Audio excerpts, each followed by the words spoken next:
Welcome friends, this is Sourdough Delights cooking channel, and right now we're making tofu. We have a combination of gypsum, salt, and water in our measuring cup that we're stirring.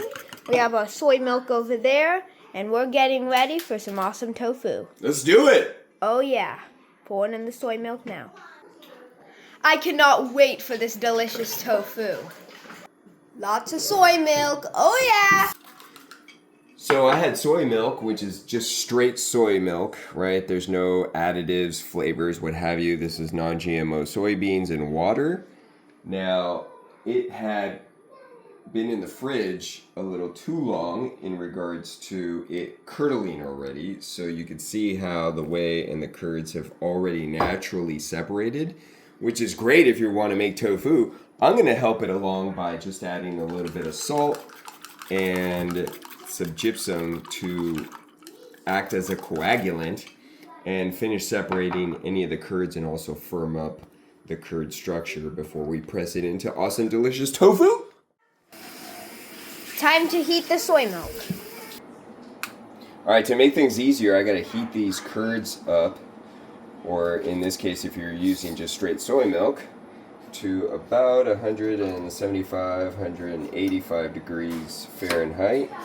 So I'm going to use this cool little digital thermometer so that I don't have to keep looking and testing it manually. This one actually even has a little alarm so you can set it. So I'll go ahead and do that now. And I will set it to, wow, 300. I guess I was making lollipops. Yeah, lollipops last time. Alright, wow. So we want it at I'll stop it at 180. And then I would have loved for this to actually have a beep alarm, but it doesn't.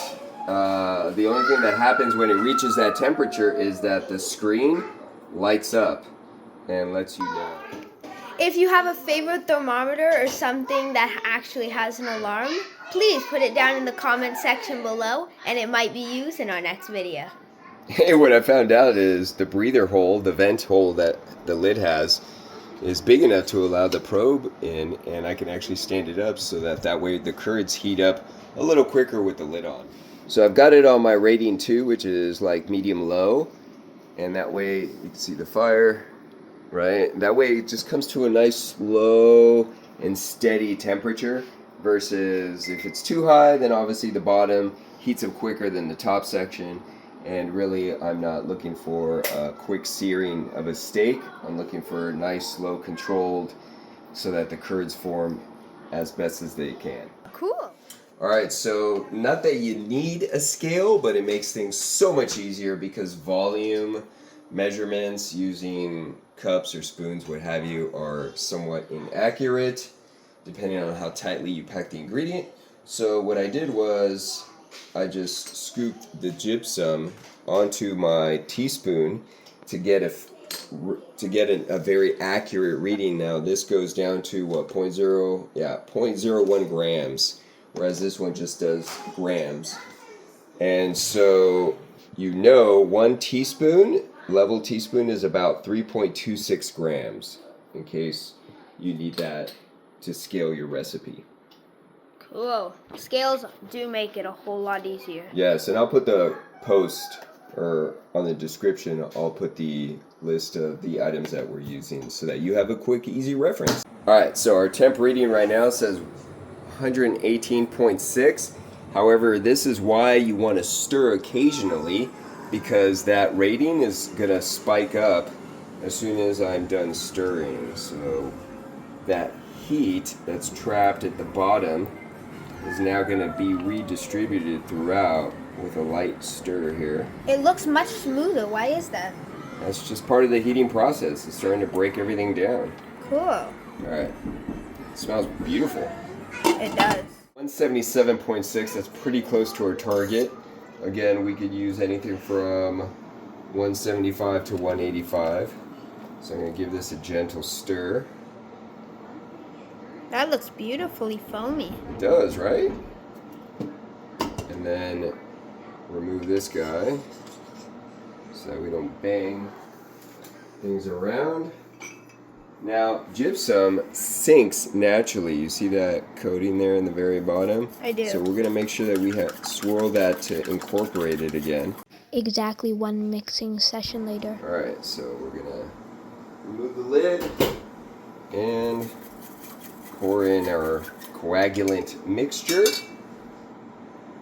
I'm going to stir to create a little whirlpool action so that I can distribute this really evenly.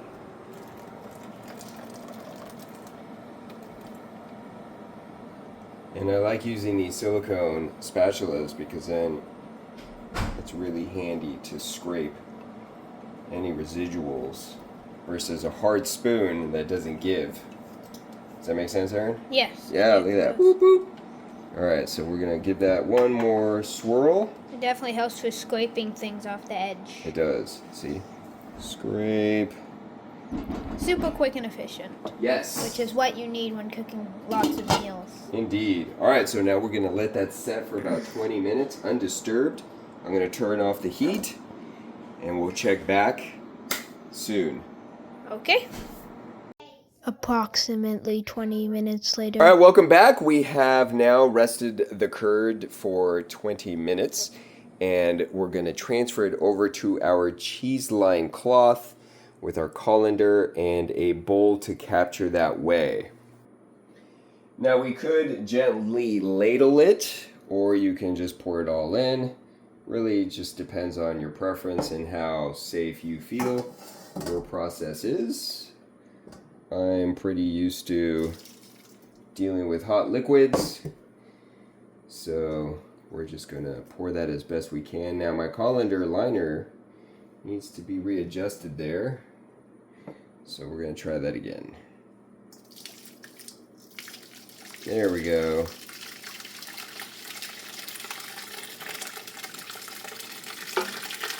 Beautiful.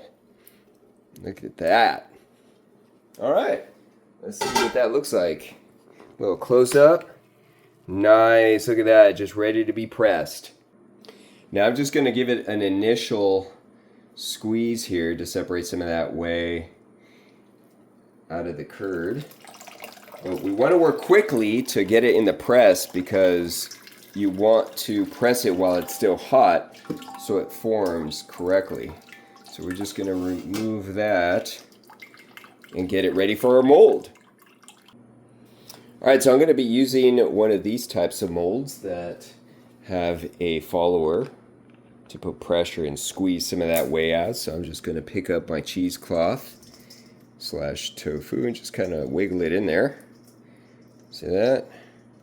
Fold it over and then apply some pressure.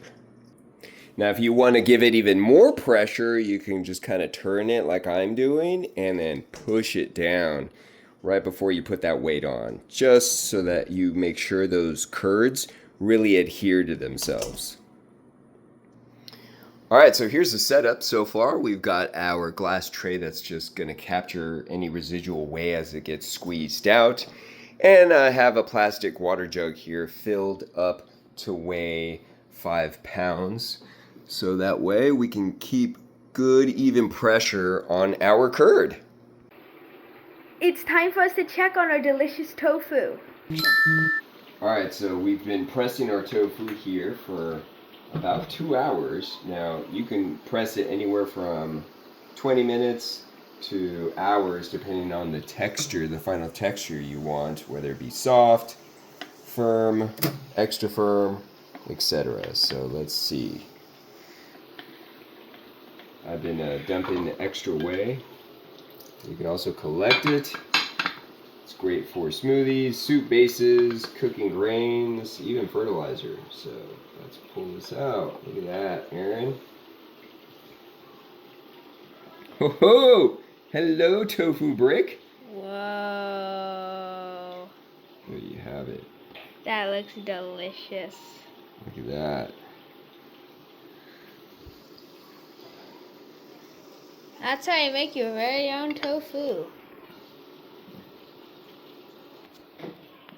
You can also drink the whey by itself, and it's really good for nutrition and building your body up for success. This is the final product, all cooking, ready for our stir fry.